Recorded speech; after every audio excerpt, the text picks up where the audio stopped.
이 맥주 감사절, 오늘 먼저 맥주 감사절의 유래부터 한번 살펴보고자 하는데, 맥주 감사절은 유월절을 시작해서, 유월절이 딱 기준해서 시작해서 49일째 그 다음 날을 칠칠절 또는 오순절 이래서 맥주절로 함께 지킵니다. 예, 6월절로 시작해서 하루 시작해서 49절, 77절이라는 거는 77, 49에서 49에서 그 다음 날, 그러니까 정말에서 50일째죠. 이 50일째 된 날을 오순절 또는 맥주절로 이렇게 지키고 있습니다. 이 맥주절은 77절 동안에 이 맥주절에 그러니까 보리들을 이렇게 잘 수확을 해서 그 수확한 보리의 첫째 만물이라고 하죠. 이 만물이 정확한 의미는 그냥 첫 수확을 말하는 게 아니고, 제가 이걸 알아봤더니 만물이라는 것 자체는 그 밭에서 가장 먼저 열렸던 열매를 보고 말한답니다. 가장 먼저 열렸던 열매. 그러니까 가장 먼저 열린 것을 수확을 해서 이것을 가루로 빻아서 하나님께 이 향료를 제물로서 하나님께 드리는 것을 보고 바로 이 맥주절이라고 말을 하고 있습니다. 다시 말해서 뭐 하냐면 봄에 추수한 이 보리를 하나님께 드리는 것인데, 여기에는 참 많은 의미가 있습니다. 지금 현재 많은 의미가 있는데, 그것은 이렇게 맥주절의 의미는 그 첫 해에서 수확한 것, 그 수확한 것 중에서 가장 좋은 것을 하나님께 먼저 드림으로, 이 맥주절이 보통 7월 첫째 주로 이루어집니다. 그러면은 일단은 이 1년의 반은 지나온 상태죠. 그러니까 1년의 반을 하나님 여기까지 잘 인도해 주셔서 감사합니다. 돌봐주셔서 감사합니다. 자비와 긍휼을 베풀어 주셔서 감사합니다라는 그 의미가 담겨져 있는 게 바로 이 맥주절이라는 것이에요. 그냥 보리를 수확했으니까 잘라가지고 그냥 득받치는 게 아니고 그런 의미를 가지고 있다는 것입니다. 그 첫 것은 바로 하나님께 구별하여 드린다라는 바로 믿음의 의미입니다. 믿음의 의미. 자, 그것은 이스라엘 백성들이 애굽에 있을 때 많은 고난과 고통 속에서 희망과 소망조차 빼앗긴 채 의미 없는 비참한 노예 생활을 할 때부터 시작이 됩니다, 이게.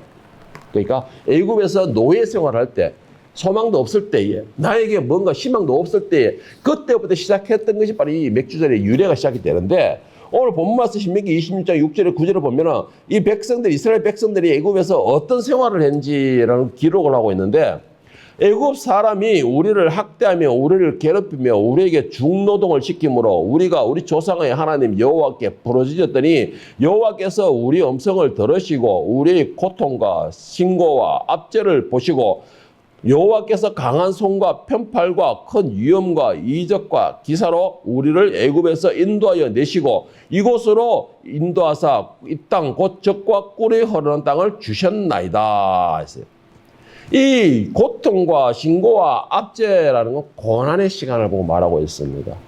계속 고난만 이어지는 그런 시간을 보고 말하고 있는데, 그런 우리의 그 희망과 소망이 없던 우리를 하나님께서 강한 손으로 우리를 애굽에서 빼내셨다라는 것인데, 자, 지금 현재 이 6절에 9절의 이 상황은 뭘 말하냐면 바로 이 이스라엘 백성이 애굽에 있을 때에는 희망과 소망도 없었다는 것이죠. 그러니까 이들이 할 수 있는 것이라고는 오직 하나밖에 없었습니다. 뭐냐면 바로 하나님께서 우리들의 조상 아브라함과 이삭과 야곱에게 약속하셨던 그 젖과 꿀이 흐르는 땅, 그 약속의 땅으로 인도해 주실 날만을 기다리고 있었던 것이죠. 그 말에서 다시 말해서 하나님께서 그렇게 인도해 줄 우리의 지도자, 그 지도자를 기다리고 소망하며 부르짖던 그런 시기가 바로 6절에서 9절의 상기 내용이라는 것입니다.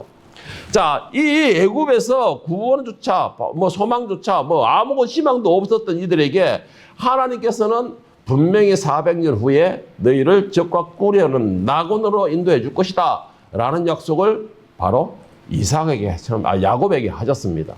이 야곱에게 하셨던 것, 이것을 그래도 고난과 환난 가운데서 이 이스라엘 백성들은 기억을 하고 있었다는 것이죠. 기억을 하고 있었다는 겁니다. 여러분, 여기에서 한 가지 제가 말씀드리고 싶은 거, 우리는 어떨까요? 우리는 이스라엘 백성들이 애굽에서 노예 생활을 하면서 온갖 고난과 고통 속에 살아가는 그 날, 우리는 어땠을까요?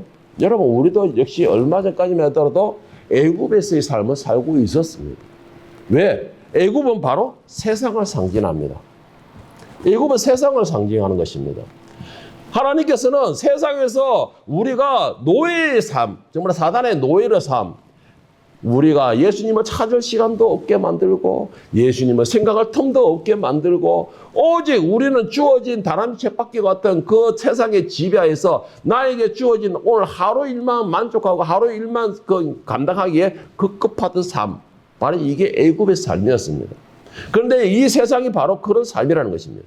우리에게 이 하나님에 대한 그런 소망도 가질 틈을 주지 않고 예수 그리스도의 은혜를 입을 만한 틈도 주지 않고 오로지 우리에게는 압력과 노역으로 인하여서 계속 이 노역을 이어가야지만 오늘 하루를 살 수 있다는 그 삶, 그것이 바로 애굽의 삶이었습니다. 오늘 여러분들 세상에 있는 사람들 일주일 동안의 삶이 바로 그런 삶 아닙니까? 애굽에서의 삶. 여러분 이게 왜 그럴까요? 애굽에 있다고 다 그런 건 아니에요. 우리의 마음에 예수 그리스도는 마음에 품을 만한 여유가 없다라는 것입니다. 없다라는 것이에요. 사단이 또 그렇게 노리고서 계속 그렇게 우리를 주관하고 우리를 노예로 부리고 있는 것입니다. 그렇게 우리에게 틈도 주지 않는 것이에요. 다시 말해서 우리 교회 일주일날 있다가 주일날 교회 나오면은 사단과 싸워야 됩니다. 세상과 싸워야 됩니다. 미혹을 당하지 않아야 됩니다. 우리가 지배해야 됩니다. 라고 들어서 자, 그래 나는 일주일 동안에 내가 이길 거야. 승리할 거야. 혈기도 내지 않을 거야. 짜증도 부리지 않을 거야. 라고 다지고서 나갔는데 월요일부터 싸움이 벌어지죠. 싸움이 벌어집니다. 누구와요? 나 자신과의 싸움이 벌어집니다. 그리고 또한 환경과의 싸움이 벌어집니다. 그런데 왜 그럴까요? 사단이 우리에게 그 말씀을 새길 수 있는 틈을 주지 않는 것입니다. 사단이 우리에게 하나님과 관계가 계속 이어지도록 그렇게 틈을 주지 않는 것이에요. 왜? 어떻게? 우리에게 중한 노동력을 주면서 우리에게 잠시 틈도 주지 않으면 돌리면서 애굽의 바로가 이스라엘 백성들에게 그렇게 했습니다. 애굽의 바로가 노역을 할 때 노역을 시키면서 그들에게 압제를 하니까 이스라엘 백성들은 계속해서 부르짖는 게 우리를 인도할 지도자를 주시옵소서, 하나님이 약속하신 그 언약에 이루어 주시옵소서라 부르짖으니까 애굽의 바로가 더 중한 노역으로 그들을 돌리는 것입니다. 그래서 그들은 피곤에 지치게 하고 노역의 희망을 잃게 만들고 소망을 버리게끔 만드는 것입니다.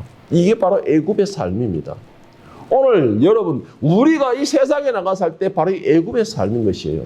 그런데 중요한 건 뭐냐면 바로 그곳에서 하나님께서 우리를 선택하셨다는 것입니다.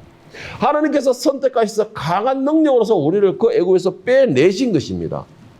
빼내시고 이 이스라엘 백성들을 낙원으로 인도하는 것이에요. 자, 그러면 우리는 어느 과정에 있느냐? 애굽에서 나와서 지금 광야에 있는 과정입니다. 광야에. 낙원으로 들어가기 위한 광야의 과정에 있는 것이에요.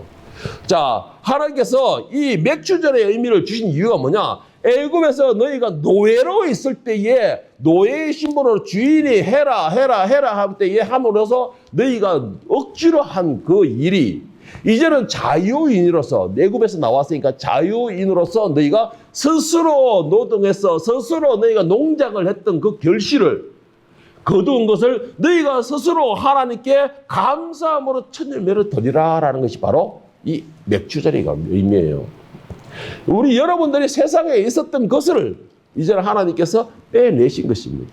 희망도 소망도 없었던 것을 내 스스로 의지로 뭐 할 수 없었던 그 때를 그것을 빼내신 것입니다. 그리고 자유인으로서 너희가 스스로 농작했던 거, 일했던 거, 거기에 대한 결실, 너희가 자유인으로서 했던 그 결실의 첫 열매를 너희가 스스로 하나님께 드리라는 것이죠.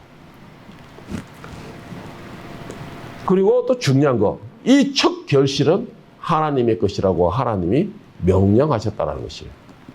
첫 결실은.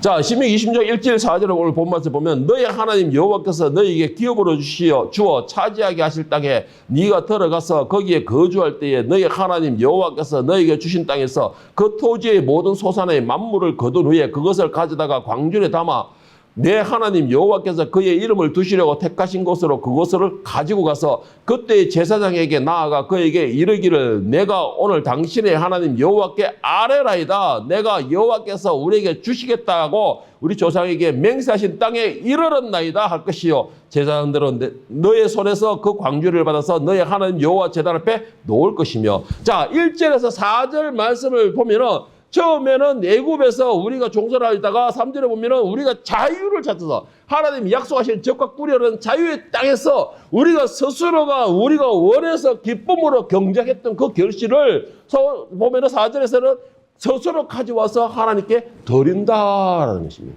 내가 기쁨으로 드린다라는 것이요. 한마디로 말해서 너희가 과거에 자유도 없던 너희가 스스로 뭘 할 수도 없던 노예의 생활을 잊지 말라는 것입니다. 노예 생활을 잊지 말라는 것이에요. 그리고 또 한 가지, 이 맥주절은 첫 수확에 대한 결실만 있는 것은 아닙니다.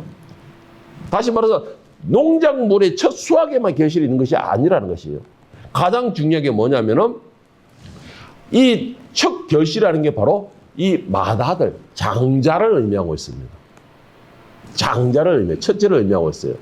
제가 우리 집에서 우리 지성이가 제일 불만이 그거죠. 왜 언니밖에 모르냐? 왜? 첫째이기 때문에. 장자이기 때문에. 자, 이스라엘 백성들이 애굽에 있을 때에 종살이 하면서 하나님께서 마지막 10번째 재앙을 뭐로 내리셨죠? 장자의 재앙을 내리셨습니다. 왜 장자의 재앙을 내리셨을까요? 첫 번째이기 때문이에요. 첫 번째라는 것입니다. 애굽의 전체를 하나님이 멸망시키지 않고 대신 그 애굽을 대표해서 그 애굽에 있는 모든 첫 번째 장자, 이것은 사람에 해당되는 게 아니고 짐승도 똑같이 해당이 됩니다. 생명이 있는 모든 것의 첫 번째에 대하여 재앙을 내리십니다. 정말 서 하나님이 취하셨다는 것이에요. 하나님 것으로 취하셨다는 것입니다. 그런데 애굽의 모든 생명에 있는 제 첫 번째 장자를 다 취하셨는데 이스라엘 백성에게서만 취하지 않으셨어요. 정확하게 표현하면은 취하지 않으신 게 아니고 이스라엘 백성에게서도 첫 번째 거를 다 취하셨습니다. 다 취하셨어요. 자, 그러면 이스라엘 백성들은 그러면 어떻게 살아남았습니까? 자, 이스라엘 백성들은 분명히 믿음이 있었기 때문에 그 믿음으로써 하나님께서 그 말씀하신 명령하신 장자를 대신하는 생명을 바쳤다는 것이죠. 그것이 뭐냐면 바로 어린 양이었습니다. 어린 양이었어요. 제가 전에도 말했지만 이 첫 번째의 재앙에 대해서는 이스라엘 백성이기 때문에 그들에게만 해당되는 말씀이 아니었습니다. 이 말씀은 애굽의 모든 사람에게 다 해당되었어요. 다만 내가 장자를 취하는데 그 장자를 읽기 싫으면은 그 장자의 생명을 대신해서 어린 양의 피를 좌우 무소죄에 바르라라고 하신 것이에요. 다시 말해서 이 이스라엘 백성들이 첫 번째 되는 사람이 죽지 않은 것이 아니고 죽지 않은 것은 그들이 믿음이 있었던 게 아니고 그들도 역시 죽음이 있었어요. 죽음이 있었지만은 사람 대신에 어린 양이 죽음이 대신했다라는 것입니다. 다시 말해서 첫 번째 거는 무조건 하나님의 것이라는 것입니다. 하나님의 것이다라는 것이에요. 그와 같이 오늘 이 이스라엘 백성들이 첫 번째 만물을 하나님께 드린 것, 이것은 사람이나 짐승이나 똑같습니다. 똑같은 것이에요. 하나님께서 모든 것 첫 번째 것은 하나님의 것이라 그랬는데 출애굽기 4장 22절 23절에 보면 장자는 하나님의 것임을 분명히 명시하는 것이 너는 바로에게 이르기를 여호와의 말씀에 이스라엘은 내 아들 내 장자라 내가 너에게 이르기를 내 아들을 보내어주어 나를 섬기게 하라 하여도 네가 보내주기를 거절하니 내가 너의 아들 너의 장자를 죽이리라 하셨다 하라 하시니라. 첫 번째 거는 하나님의 것이라는 것입니다. 이것은 농작물만 있는 게 아니고 사람도 똑같은 것입니다. 사람도 똑같은 것이에요. 그래서 이스라엘 백성들은 이스라엘의 장자를 대신해서 어린 양을 바친 것이죠. 하나님께서는 모든 민족 가운데서 이스라엘을 장자의 나라로 선택하셨습니다. 장자의 나라로 선택하셨어요. 그리고 그것은 내 것이다 라고 진행을 하셨습니다. 자, 그리고 이스라엘 백성들은 하나님의 명령대로 자유인으로서 일을 했어요. 이제는 약속하신 그 땅에 들어서 자유로 일을 했다는 것이죠. 그리고는 그 첫 열매를 하나님께 드린 것은 바로 하나님의 주권을 인정하는 것입니다. 하나님의 주권을 인정하는 것이에요. 이것은 첫 열매를 하나님께 드린다는 것은요, 특별한 의미가 있습니다. 이거는 바로 믿음, 신앙 고백인 것이에요.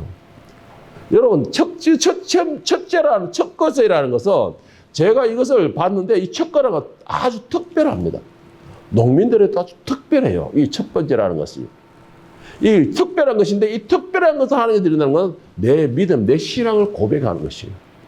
제가 이 만물에 대해서 이렇게 말씀을 보고 나눌 때마다 딱 기억나는 게 하나 장면이 있어요. 정말 오래된 장면입니다. 이게 정말 오래된 장면인데 그것이 뭐냐면은 이 첫 열매를 이야기할 때마다 우리 저 둘째 딸 지선이가 생각이 나요. 지선이가 생각나는데 왜 제가 이걸 생각나냐? 이 말씀을 나눌 때마다 생각이 나요. 왜냐하면 지선이가 처음에 고등학교 있으면서 대학에 수시로 입학을 합격을 하고 난 뒤에 그리고는 바로 학교 통해서 받자마자 언니를 따라서 아르바이트를 시작했죠. 아르바이트를 시작했는데 그 아르바이트를 시작하고 이 아르바이트에 시작하고 한 달 온 월급을 어느 날 또 오지만 하나님께 드립니다라고 바치는 것입니다. 대단하더라고요. 그때 돈이 상당히 좀 좋았어요. 뭐 언니가 좋은 데로 가다 보니까 좋은 차도 좋은 데로 가가지고 하여튼 이 월급이 상당히 좀 많았습니다. 자기 당시로서는. 그런데 이것을 가져와서 첫 번째 월급이기 때문에 하나님께 드린다라고 드리는 거예요. 제가 조금 솔직히 만류를 했어요. 좀 만류를 했었어요. 이 전부를 드린다는 게 쉽지가 않기 때문에 상당히 그 당시로서 지세 입장은 상당히 큰 돈이었기 때문에 그런데 하나님께 드린다라는 것입니다. 그래서 또 신앙생활 하면서 또 이렇게 목회를 하겠다는 사람이 이걸 무조건 거부를 할 수도 없고 그래서 그래 알았다 하고 내가 참 한 두 번 싸면 형식상으로 이제 참 만류를 하다가 그걸 받았는데 제가 그것을 받으면서 하나님께 영감이 뭐냐? 지선이의 신앙은 이제 내가 지금까지는 아빠와 엄마의 보호 아래 살던 나의 삶이 이제는 내가 전제 성인이 되었으니 아빠와 엄마의 품에서 독립해서 이제 내가 하나님과 나와의 관계를 이루기를 원합니다라는 일종의 하나님의 선언이죠. 선언이라는 것입니다. 이제부터 지금까지 아빠와 엄마의 신앙 아래서 아빠와 엄마의 그 복을 내가 같이 나누면서 이렇게까지 내가 살아왔는데 이제부터 성인이 된 내가 아빠와 엄마의 복 그것이 아니고 이제는 내가 하나님께 직접 관계하면서 내가 하나님의 복을 받기를 원합니다라는 바로 선언이라는 것입니다. 그걸 의미를 받았을 때에 그 지선의 믿음은 내가 당시로서는 솔직히 이야기합니다. 내보다 낫구나라는 생각을 그때는 했었어요. 저도 물론 사업하면서 내가 오픈하고 첫 사업 그 물건은 전부 다 하나님께 드립니다라고 드리긴 했지만 그리고 지선이도 하는 말이 아빠가 그렇게 했기 때문에 나도 그걸 아빠 따라 합니다라고 하는데 그렇지만은 내가 생각할 때 이 돈을 그냥 다 드린다는 게 지선이 네가 내보다 낫구나 라는 생각을 제가 마음속에 가졌었습니다. 제가 이것을 보면서 지선이의 지금까지 생활을 가만히 봤어요. 첫째 딸보다는 조금 못하지만 어쨌든 간에 지금까지 삶을 딱 봤을 때 제가 아주 특별한 삶을 살더라는 것이죠. 특별한 삶을 사는 뭐든지 원하는 대로 자기가 다 이루더라는 것입니다.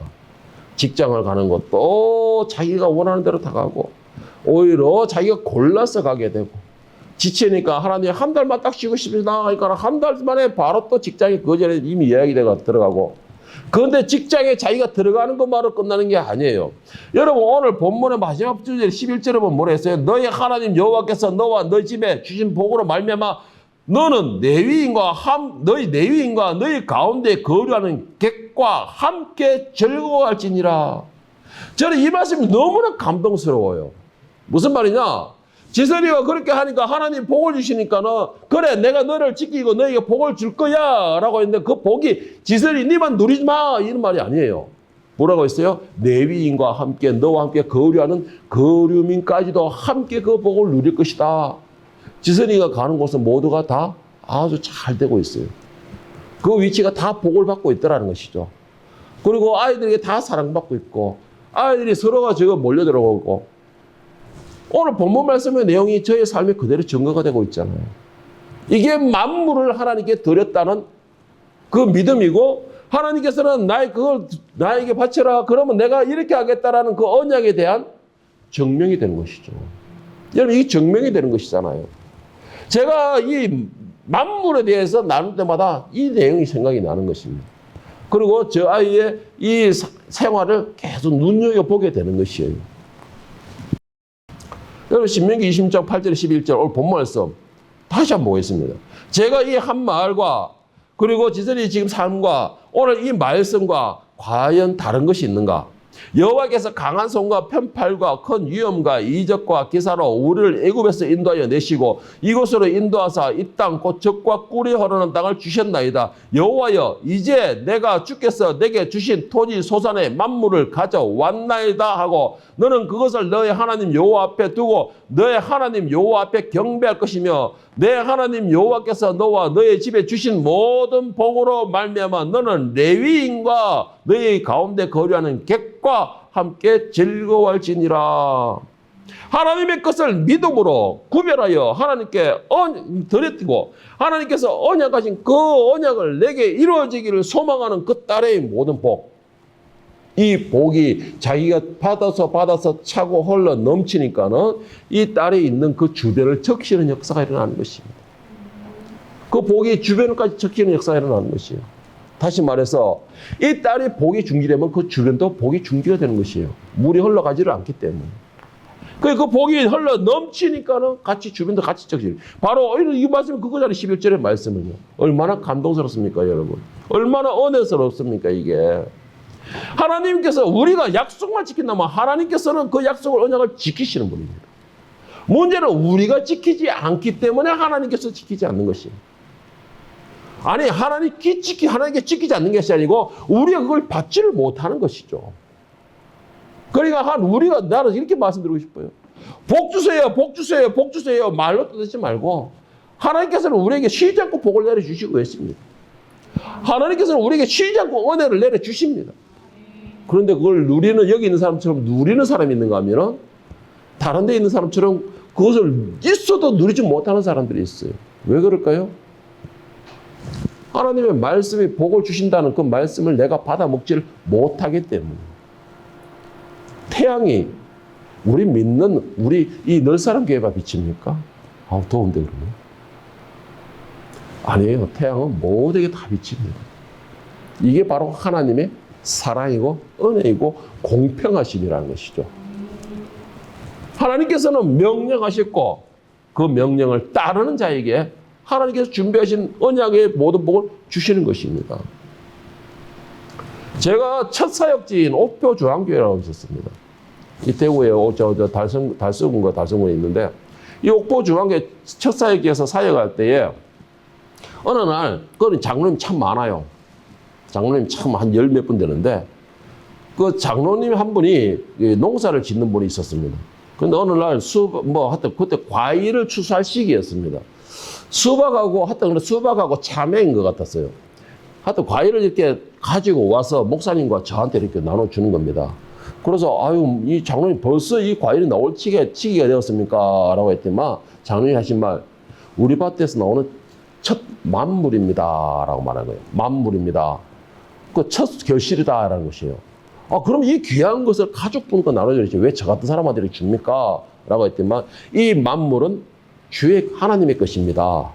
하나님의 것이기 때문에 목사님과 전도사님께 드립니다. 라고 말하는 거예요. 다시 말해서 이 가장 좋은 것으로 하나님께 먼저 드린다는 의미를 가지고 있는 것입니다. 여러분, 우리가 하나님의 말씀에 대하여 믿음을 가지고 순종한다면요, 하나님께서는 그 하신 말씀을 책임을 지시고 언약을 지키십니다. 신명기 11장 13절 15절에서 말씀하시기를 내가 오늘 너희에게 명하는 내 명령을 너희가 청정하고 너희 하나님 여호와를 사랑하여 마음을 다하고 뜻을 다하여 섬기면은 여호와께서 너희의 땅에 이른 비 늦은 비를 적당한 때에 내리시리니 너희가 곡식과 포도주와 기름을 얻을 것이요 또 가축을 위하여 덜에 풀이 나게 하리니 네가 먹고 배부를 것이라. 자, 하나님께서 분명히 말씀하시기를 네가 내 명령을 듣고 청정하면은, 듣고 순종하면은, 행하면은, 그러면은 뭐래요? 네가 하는 모든 일에 하나님께서 적당하게 은혜를 베푸신다는 것입니다. 적당하게 때에 맞춰서 정확하게 은혜를 내리신다는 것입니다. 그리고 너뿐만 아니라 네 안에 소속되어 있는 하다못해 짐승들조차도 은혜를 누릴 것이다 라는 것이 바로 하나님의 약속인 것입니다. 여러분, 이게요, 아까 처음에 제가 말씀드린 것처럼 이거는 농작물에만 해당되는 게 아닙니다. 이거는 사람도 똑같은 것이에요. 사람도 첫째는 하나님의 것이라고 구별하셨습니다. 그래서 이스라엘을 모든 민족 가운데 장자의 나라라고 해서 구별하셨던 것이고, 그래서 하나님께서는 이스라엘에서 계속해서 간섭을 하시고, 그들이 하나님 말씀 듣지 않으면 때로는 징계를 내리시고, 또 그들이 회개하면 다시 부모의 마음으로 다시 돌이키게 하시고, 이렇게 장자의 나라를 세우셨어요. 여러분, 여기서 중요한 말씀은 바로 하나님께서는 예수님을 우리의 장자로 삼으셨습니다. 예수님을 우리의 장자로 삼으셨어요. 다시 말해서 애굽에서 우리가 나오기 위해서는 첫째의 희생이 필요한데, 우리가 세상에서 나와서 하나님께로, 하나님의 나라의 사람, 하나님의 자녀로서 우리의 신분이 바뀌기 위해서는 분명히 우리도 그에 대한 대가를 지불해야 되는 것이에요. 그것이 바로 죄의 삭선 사망이라는 것처럼 우리의 생명을 대신으로 대가를 지불해야 되는 것입니다. 그런데 우리가 죽어보면 어떻게 하나님 나라에 들어갈 수 있죠? 아니잖아요. 세상에 속해서 죽어보면 우리는 멸망밖에 되지 않는데, 그래서 장자이신 예수님을 하나님이 희생을 시키신 것이에요. 예수님께서 우리의 장자로 오셨습니다. 이 땅에 피조물로서 장자로 오셔가지고 우리를 대신해서, 애굽에서 이스라엘 백성들을 대신해서 어린 양이 희생된 것처럼 예수님께서 우리를 대신해서 장자의 신으로서 희생을 하신 것이에요. 십자가에 피를 흘리셨다라는 것입니다. 그리고는 우리를 대신해서 죽으시고 우리는 살리셨다라는 것이에요. 이게 맥주절의 의미가 달려 있습니다. 로마서 8장 29절 34절에 보면 하나님이 미리 아신 자들을 또한 그 아들의 형상을 본받게 하기 위하여 미리 정하셨으니 이는 그로 많은 형제 중에서 맏아들이 되게 하려 하심이라. 저는 32절에 보면 자기 아들을 아끼지 아니하시고 우리 모든 사람을 위하여 내주신 이가 어찌 그 아들과 함께 모든 것을 우리에게 주시지 아니하겠느냐. 34절에 보면 누가 정죄하려 죽으실 뿐만 아니라 다시 살아나신 이는 예수 그리스도시니 그는 우리 하나님 우편에 계신 자요 우리를 위하여 간구하신 자신이라.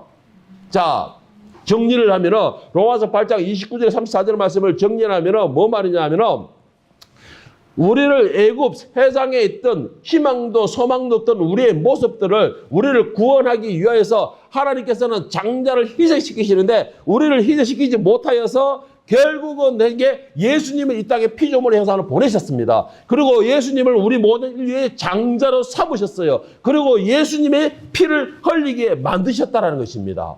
예수님을 피를 흘리게 만드시고 그와 함께 우리의 생명을 구원하셨다는 것이에요. 우리의 생명을 구원하시고 그리고 난 뒤에 뭐냐면 바로 우리가 하나님의 자녀로서 하늘의 백성으로서 애굽에서 나와서 적과 꿀이 흐르는 가나안 땅을 약속을 하신 것이라는 것이죠. 이미 우리를 위해서 희생을 치르셨기 때문에. 자, 그런데 예수님은 이제 죽었으면 끝나나요? 아니에요. 또 하나의 결실이 남았죠. 예수님이 죽음으로써 끝나면 우리는 희망도 소망도 없습니다. 그냥 죽으면 끝나는 거기 때문에. 그런데 그것을 우리에게 희망을 주시기 위해서 하나의 결실을 더 맺으셨습니다. 바로 부활의 첫 열매가 되셨어요. 예수님이 우리를 대신해서 모든 죄를 다 짊으시고 죄값을 치르시고 죽으시고 3일 만에 다시 부활하셨어요. 제가 수시로 말하는 거였어요. 예수님께서 굳이 육신을 다시 입고 부활하신 이유가 없습니다. 예수님은 하나님이세요. 어쨌든 성자 하나님이시라는 것이죠. 그냥 죽은 대로 그냥 거추장스러운 육신을 벗어버리고 올라가면 되는데 왜 굳이 육신을 다시 입으셔야 되느냐?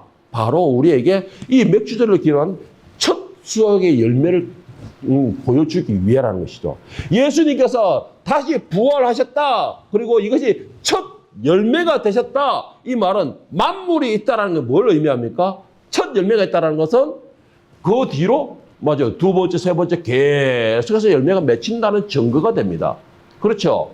열매가 계속 맺힌다는 증거가 돼요. 예수님께서 모든 죄를 지으시고 짊어지시고 죽으셨고 애굽에서 우리를 빼내셨어요. 우리를 빼내시고 그러면 낙원으로 들어가야 되잖아요. 이제는 광야에서 죽을 수는 없잖아요. 낙원으로 들어가야 되잖아요. 그 낙원으로 들어가는 열매, 첫 열매가 바로 예수님이 되셨다는 것이에요.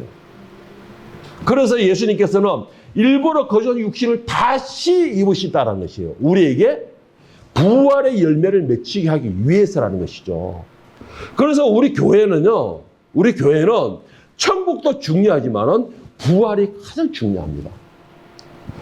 세상에는 엄청나게 많은 종교들이 있어요.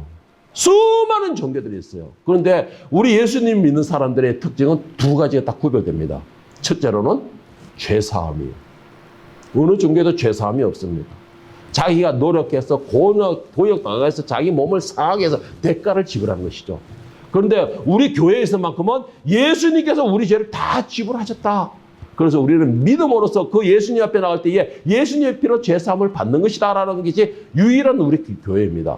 그리고 두 번째는 바로 부활이에요.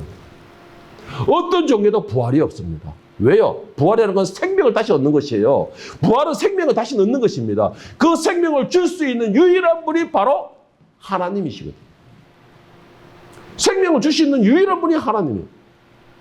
제가 어저께도 그 진이라는 거 보면서 그 요소적인 진이, 그 사탄이라 카드에게 진이가 다 할 수 있는데 유일하게 두 가지를 할 수 없다고 그랬잖아요. 미래는 갈 수 없어. 죽은 자는 살릴 수 없어. 왜요? 미래와 그 죽은 자를 살리는 건 오직 하나님의 주권입니다. 미래는요, 점쟁이들이 아무리 뭐 점을 잘 친다가죠. 우리 옛날에 앞전에 다녔던 사모님, 앞전에 다녔던 그 사장 하는 말, 점쟁이한테 노상 도사들과 같이 하면서, 요 앞뒤를 어떻겠니 하고 말을 하는데, 제가 우리 사모님 조용히 말했는데, 그거 틀렸어. 이거 아니야. 저거야. 이렇게 될 거야. 저렇게 될 거야. 그 사람은 이제 그 사람이, 그 사장이 그걸 듣고만, 그다음부터는 제가 듣기로는 점보로가 안 나간다고 들었어요. 왜냐? 점쟁이 말보다 제가 더 정확하거든. 왜 그럴까요? 우리의 미래를 주관하신 분은 하나님이십니다. 점쟁이들이 하는 게 아니에요. 우리의 미래를 주관하신 분은 하나님이시고, 우리의 생명을 살리시는 분도 하나님이시고, 우리를 낙으로 이끄시는 분도, 허락하시는 분도 하나님이세요. 그러면 예수님은 뭐냐? 우리의 길이 되시는 것입니다. 예수님이 십자가에 죽기 전까지만 해도 우리에게 길이 없었어요. 하나님께로 갈 수 있는 길이 없었어요. 위대한 아브라함이고 모세고 모두가 다 그 길을 아직 들어가지는 못했어요. 왜? 예수님 그때는 그 길을 열어주지 않으셨기 때문에. 그런데 우리는 그 길을 들어갈 수 있게 됐어요. 왜? 예수님의 십자가 때문에. 그 예수님께서 바로 첫 번째 결실 수확이 되었기 때문에, 첫 번째 열매가 되었기 때문에, 이것이 바로 부활, 바로 이 맥주절의 의미라는 것이죠. 맥주절은 7월 첫째 주에 되림으로써 지나온 반년 동안 하나님이 지켜주셔서 오늘 우리가 이렇게 첫 번째 열매를 맺혔습니다 라는 감사의 의미가 담겨 있는가 하면은, 또 앞으로 남은 6개월 동안을 하나님, 지난 시간과 같이 하나님의 은혜를 누리고 계속 유지하기를 원합니다 라는 또 기도의 마음이 같이 담겨 있는 것입니다. 이 첫 번째라는 것은 바로 믿음입니다. 첫 번째를 드린다는 것은 믿음이고 신앙이라는 것이죠. 누구에든지 간에 첫 것은 귀합니다. 그것이 무엇이든지 간에 천만 번은 소중한 것이에요. 누구에든 간에. 제가 최강야구라는 것을 볼 때에, 최강야구에 가면은 그 새로 신인 멤버들이 들어왔을 때에 그 멤버가 처음으로 나가가지고 안타를 치게 되면은 그 안타 친 공을 받아와서 그 안타 친 사람에게 줍니다. 왜? 네가 여기 와서 첫 번째 안타다라고 기념으로 준답니다. 투수에게는 자기가 첫 삼진을 기록하면은 그 삼진을 남겼던 그 공을 찾아와 그 투수에게 준답니다. 이건 너의 첫 번째 기념물이야라고. 이 정도로 첫 번째라는 것은 소중한 것이에요. 정말 귀한 것이라는 것입니다. 그런데 여러분, 이 소중한 것은 여러분의 것이 아니라는 거 하나님 말씀하시는 것이에요. 이 첫 번째 소중한 것은 바로 하나님의 것이다라는 것이에요. 어떻게 보면 하나님 너무 이기적이지 않아요? 할 수 없어요. 제가 잘하는 말, 하나님 이길 수 있는 사람은 거기서 대적하세요. 나 그 사람 편대준다고. 우리가 하나님을 이길 수 없다면요, 그 말씀에 순종하십시오. 그냥 맹목적인 순종이 아니에요. 우리 하나님도 아무 근거 없이 무조건 따라와가 아니에요. 네가 이것을 나에게 바칠 때 너의 믿음을 내가 보고서 너의 믿음대로 내가 이것을 내려줄게. 제가 흔히 하는 말이었죠. 짐승이 100마리, 1000마리를 갖다가 하나님께 드린다 해서 하나님 그거 드시는 거예요? 아니에요. 시편에 분명히 말씀하셨어요. 내가 그걸 먹겠느냐? 아니에요. 하나님은 우리의 믿음을 원하십니다. 우리의 마음을 원하신다는 것이죠. 하나님께 예배하는 자는 영과 진리로 예배할지니라. 마음과 정성을, 마음으로 하나님께 드리라는 것이에요. 이게 바로 우리의 맥주절의 바로 의미입니다. 우리의 마음을 믿음으로써 이 세상의 것은 나에게 소중한 것이 하나도 없습니다라는 믿음으로. 이 세상에 그 어떤 것도 나에게 소중한 것은 없습니다. 왜요? 언젠가는 우리가 손을 펼 때가 있습니다. 그 손을 펴면 꽉 쥐고 내 것이라 생각했던 거 한순간으로 사라져본다는 것이죠. 마태복음 6장 22절에서 21절에 예수님께서 말씀하십니다. 오직 너희를 위하여 보물에 하늘에 쌓아두라. 거기는 좀이나 동록이 해하지 못하며 도둑이 구멍을 뚫지도 못하고 도둑질도 못하느니라. 너희의 보물이 있는 곳에 너희의 마음도 있느니라 하셨습니다. 여러분의 마음은 어디에 있습니까? 세상에 있습니까? 아니면 사랑하는 사람에게 있습니까? 여러분의 마음은 어디에 있습니까? 가장 아끼는 물건에 있습니까? 여러분 그 마음을 하나님께로 돌리시기를 바랍니다. 여러분 이 세상에 있는 그 어떤 소중한 것도 어떤 나의 간직하고 싶은 것도 영원하지는 않습니다. 그러나 영원한 나라에 하나님께서 나를 위해 쌓아두신 그것은 내가 갈 때까지 영원히 하나님께서 그게 보관하고 계신다라는 것입니다. 그것은 내가 가게 되면은 영원히 내 것으로 소유하여 내가 영원히 누릴 수 있게 된다라는 것입니다. 여러분들 이런 믿음을 가지고 이런 풍족함을 누릴 수 있기를 예수님의 이름으로 축원합니다.